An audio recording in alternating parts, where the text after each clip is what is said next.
Hi everyone, you're welcome to my channel. This is Gabriella Kims, your apostle of love. I want to welcome those of you who are new to my page, who subscribed over the week, over the past month. I want to say welcome and thank you for being part of this journey with me. So God bless you as you always come by to edify your souls, strengthen your mind, and also do the will of God with ease. The Bible says that it is the Lord who worketh in us, both to be willing and to do his good pleasure. So you're welcome. And over the week, I've been pondering on something that used to be an issue for me in the past.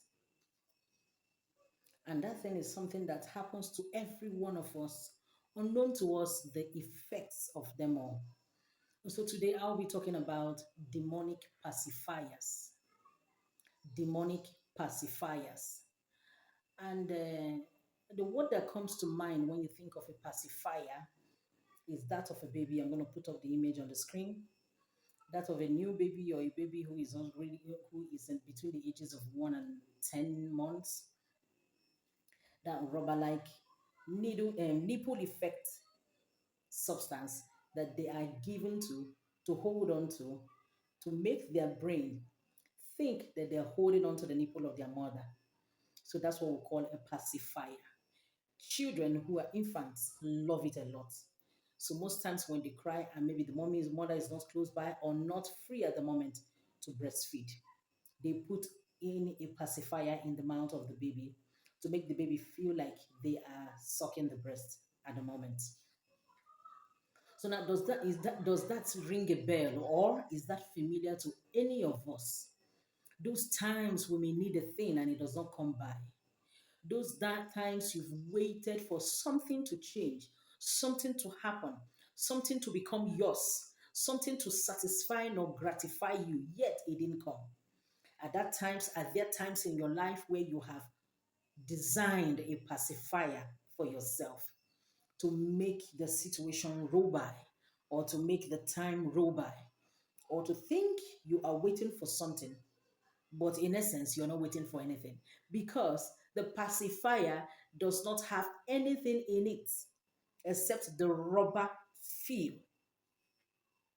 The original pacifier does not release both breast milk, nor water, nor anything to the child. The child just holds on to it, makes a mumbling noise or sound, a satisfying sound. So what it does, it keeps stimulating their taste bud, making them think they're taking in breast until they sleep off. So now, do you have such thing in your life that you hold on to that make you think that, oh, time is passing?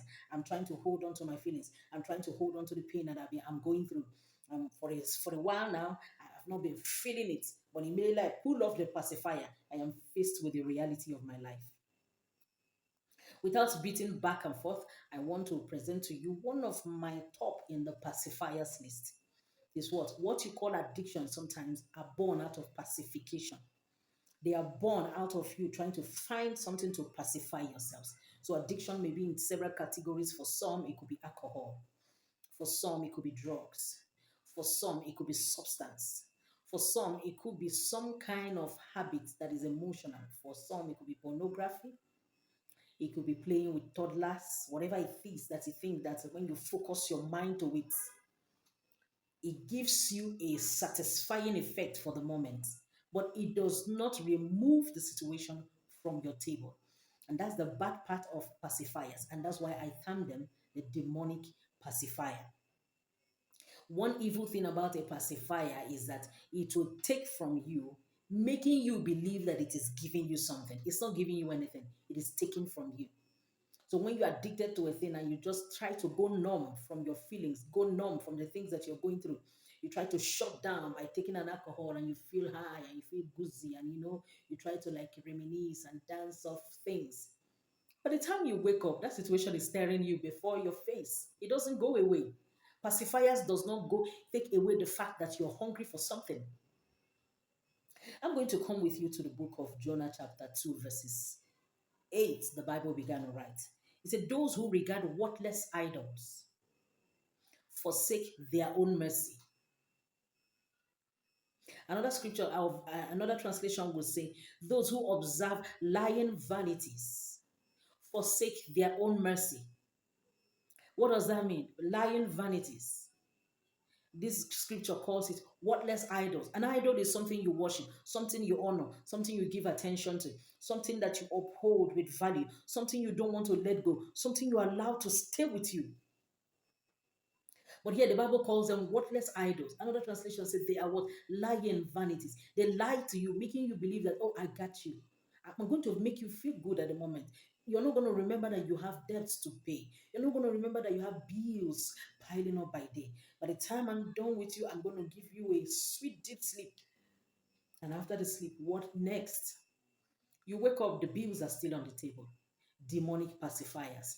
Now, I said something before that the bad thing about it is that it makes you believe it is giving you a relief. But no, it is taking away something from you. So for some of us, those addictions to substances, to alcohol, in its extreme, tends to now weigh on your health. It makes you get sick over time. So you think you're numbing, so it's taking double from you. It's taking away the idea that you're not in a situation, but you are in a situation. And a pacifier, in its sense, cannot take away the situation from your table. The second thing it does is that the very thing becomes a harm to your body. It endangers your health and then gives you a double trouble for your main trouble. So you have not just double, you have a triple situation, a triple trouble situation. Another kind of pacifier for some persons who are not given to addictive substances and alcohols and all that. To some, I'm basically saying this thing because of the married folks, those of us who are in marriage, those of us who have issues in marriage. Sometimes a woman may be depressed or a man may be depressed in their relationship or in their marriage. And some of them tend to tilt towards the opposite sex for succor.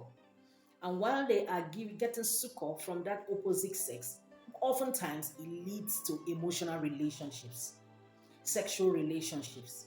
Sometimes it leads to soul ties. What has happened? This person, this individual, has begun to play the role of a pacifier in your life, trying to make you feel good at the moment, trying to talk to you because your spouse is not talking to you, trying to give you attention because you're not getting attention from your spouse, tries to give you gifts because you're not getting gifts from your spouse. They tend to kind of like replace everything that you ask for or desire for. Now, the thing about it is this: most of the times, oftentimes, 90% of the time, these entanglements take on a stronger hold between the two. It becomes an issue. So you no longer have an issue at home, you also have an issue outside home. And for some, it has led to a divorce. For some, it has led to a broken marriage. For some, it has ended up a marriage that they could have solved the problem within the walls of counseling, within the walls of prayer, within the walls of letting go and letting God. But what has happened? A pacifier that does not intend to satisfy you on a long run, that does not intend to be the role of your husband or your wife. You have given it time, attention, your emotion, your decision to always be there for you. And some of the time, these pacifiers sound good. They look good. I mean, if you see the real pacifier that children enjoy, it even is even as it's even smoother and softer than a nipple. I mean, the nipple of the mother. Most of the time, these pacifiers are smoother if you've seen them. They have a smooth feel. They have this slimy, sweet, smooth feel than the breast, because most of the nipples are rough. They have rough edges. The beautiful thing about the nipple is that as much as it is rough, it is giving them juices to take in. But the pacifier does not give you anything, but it gives you that smoothness and softness that makes you feel, oh, something is going to come. Next minute is going to come. Next minute is going to come. I can feel, I can tell that milk is coming now. If I suck a little more, milk is coming. If I suck on and hold on, hold on. Okay, I'm going to exert more energy. I'm going to hold on. I'm going to hold on. Milk is coming. Milk is coming. Just that thought makes the baby sleep off. So is this you? Taking on a relationship outside marriage, and you're thinking that, oh, as I hold on to this lying vanity, peace is going to come to my heart. I'm going to feel good. I'm not eating for the past 1 week, but right now I started eating because you just made me smile. I just started eating because you just helped me relieve the pressure in my heart. I checked my BP, it's so low now. It's normal now, right? Because I spoke to you. Thank you for speaking to me. They've pacified you for the moment. The next day, you want to hear this person talk to you again. The next day, you want to book an appointment and see this person face to face because it feels good to see face to face someone who makes you feel all the same good. So you try to continue this relationship. You try to keep that side relationship and call it what? Your strength in the midst of the storm. I can tell you this because I was in that situation in a particular time in my relationship and in my marriage when I needed strength and help and support from everything around me. When it seems like nobody is hearing you, because I remember I used to say this line of what nobody is listening, nobody cares. I say this countless times. For my people, I found a comfort, a succor in a substance. And this substance, everybody who knew me at the time knew that Mama Ella cannot do without this substance. This substance helped me cope in my mind. It helped me cope through every lonely season I went through every rejection I thought I faced, through every isolation I had to deal with by myself. So this particular substance helped me in my mind. Though I thought it was helping me, but it was taking another toll in my health. What's this substance? In our African country, there's something we call clay. There's something we call clay. In medicine, they call the act of eating clay pica. So I was addicted to pica, if that's the right way to put it. Or I was into clay eating at the time. Oh, as I speak, I can feel the whole satisfaction this thing gives me those days. Like I can go to market, sit down and pack all the clay. I can sit down in 5 shops, 3 shops, looking for the best tasty clay because the ones I like are the salty ones. I used to like are the salty ones. I had to use that because it has stopped long ago.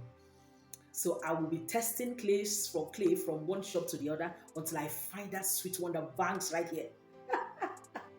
Oh my God, these women will be looking at me and some of them will be laughing, some of them will be advising me. Like at that time, no advice was entering my ear. No, I don't want to hear anything. I just want anything that will make me feel good at the moment. So what I do is I go home, and by the time I go home, I'll make sure I give everybody meal, I satisfy everybody. I slip into my room. I hate being with people in those moments because I don't want anybody to perceive my clay, my joy, my small space, my little heaven, my lovely smelly thing. I just love my presence with it. I love everything about it. It was my addiction. It was my joy. It was my idol. I idolized clay. Everyone who knew me knew I idolized clay. Clay eating, rather. So I'll get to my room, shower. Anytime you see me, if how you know I have clays, I'll be smiling, humming in the midst of the pain. I'll be smiling, humming around the room, moving from one corner to the other. Do I care? I have clay. I have enough. Even for 1 week, I have enough for a week. So I'll be smiling everywhere. My husband, who has not been talking to me or who I don't have a very perfect relationship at the time with, will be wondering in his mind, what's beating for her? And unknown to him, guy, I have clay in my wardrobes. I hide quantities in different places so that if I'm in the kitchen, I have clay in the kitchen. If I'm in the room, I have clay in the room. If I'm in the sitting room, I have clay in the sitting room. So instead of me to get up to go get it, I just reach out and pick one and put it in my mouth.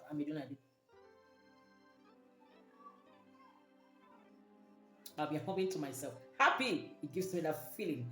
That was a demonic pacifier. If you know what clay does. At a time, my blood shot down to, is it shut down? My blood went down to 21%. I became chronically anemic. So I do not just have a marital issue that was unsolved at the moment. I also had what?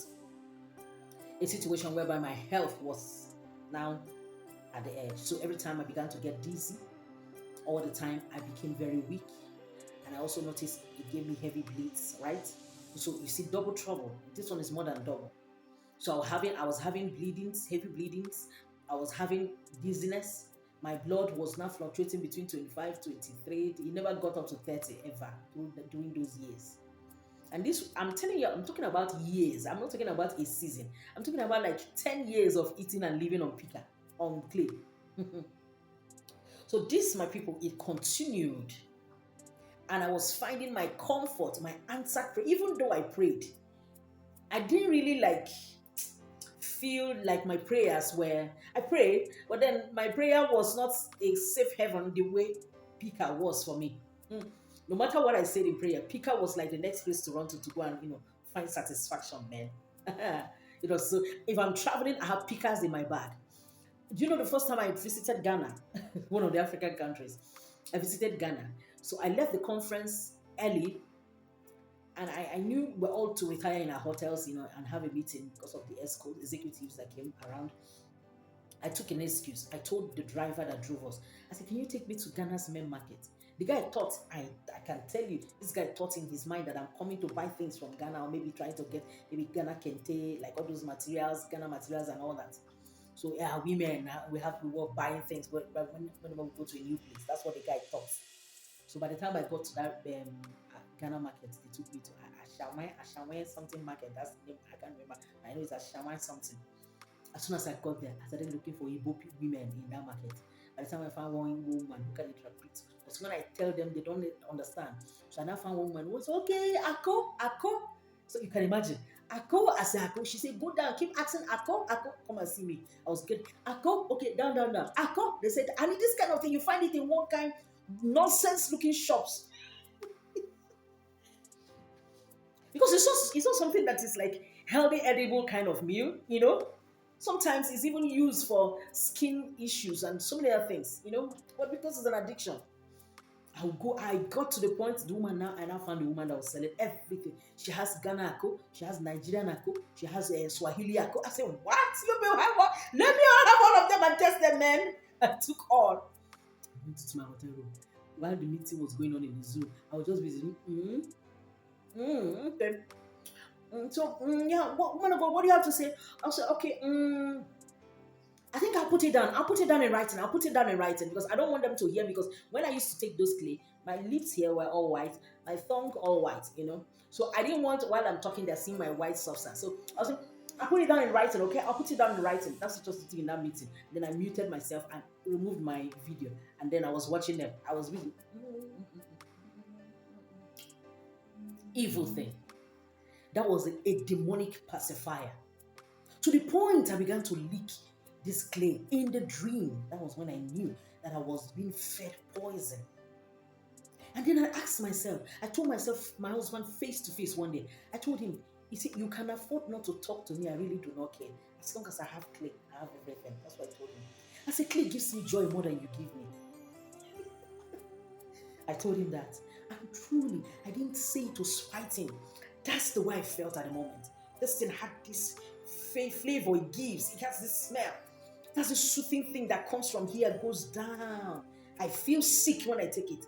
But I don't observe the sick side. I just observe the taste. That's just what I want to focus on. That was a demonic pacifier. They who observe lying vanities forsake their own mercy.